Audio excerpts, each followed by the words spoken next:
Our cabin lies in the Norwegian mountains, about 1,000 meters above sea level, and we have a very weak GSM signal. Till now we have not been able to make phone calls from our cabin. Then I contacted the GSM repeater Norway, and they gave me good guidance how to solve this problem.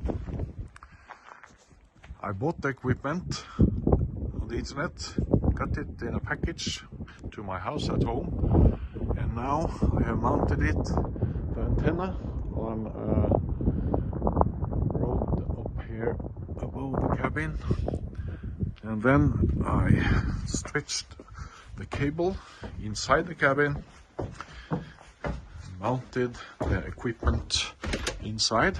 There's a repeater here on the wall and the inside antenna. Through this I have now got a very useful signal. We can make phone calls and use the internet from inside and outside the cabin. Thanks to GSM Repeater Norway.